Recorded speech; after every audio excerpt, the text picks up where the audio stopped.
camera. Looking forward. Various ways, through events like this one, publications, through scholarships to conferences. Two of our members here, Amadeu and Anna, won a scholarship to attend the conference. Let's talk more about why. When, where, what. Okay? In order to make it workshoppy, I want you to think about these why, where, when, whats, and I'm just going to put up some screens. We'll do the first one together so that everybody's on the right page. If you haven't got a partner, now would be a good moment to stand up and sit next to somebody so that you're talking, so that you have a little pair. If you're in a row and you're all sort of spread out, gather together a little bit. Key, where's the key? Help. About it and to come to class ready to speak about something by offering them that choice, by giving them a little tutorial of where creeping into curriculum and Ministry of Education plan. You know, you put your headset on, virtual reality or augmented reality, where there is a layer of information superimposed on the real world. Exercise.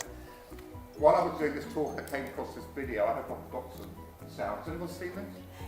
This is an Italian-American grandmother being taught to use Google more than reading something on Facebook, believing it, and then sharing it, which is what generally happens. Someone will say something, and everyone will go, oh my God, that's awful. And then they'll say it, and they'll say it, and suddenly you have a massive story. I saw a cartoon the other day about Facebook, and there were two guys talking. He said, you write something here, you press enter, and it becomes true. The average teacher, and according to what statistics say. So, this may translate to fewer trees, enormous costs, time, and frustration. I remember when I was a director of studies in London, and my teacher's biggest stress factor, frustration, was not the class preparation or their observation or even the British Council inspection, but it was racing to the photocopy machine every morning before a long queue begins. And I remember myself as a younger teacher swimming in a sea of handouts, and my administrators urging me to cut down on paper use without actually explaining how I could possibly do that. So how could I replace paper? Okay, go paperless, so don't use so much paper, but how?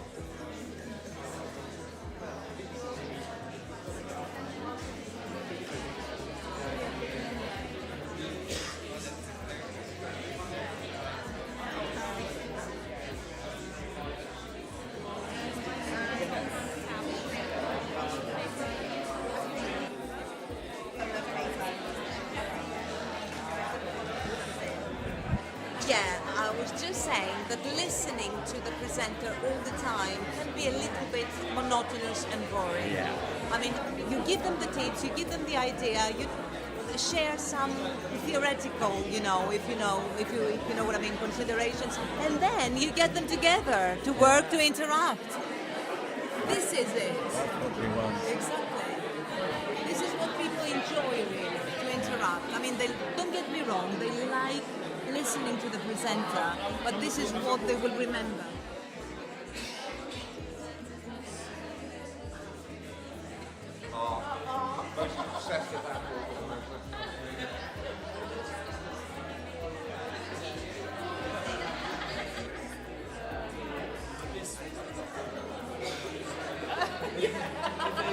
So you're an organizer of that. I think it's a tool to get the students speaking.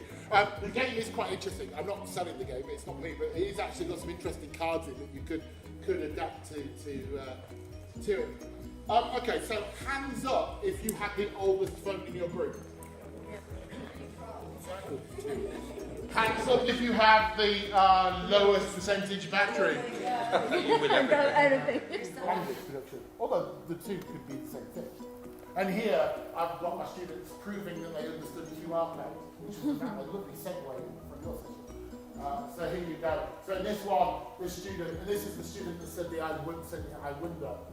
She was proving that she knew what a QR code was by going around reading it. And if the internet goes wrong, don't blame us. Okay? So please welcome Barbara too. Thank you.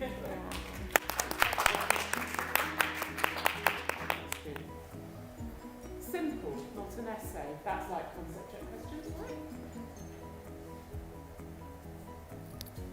Based on a critical concept that they're used regularly.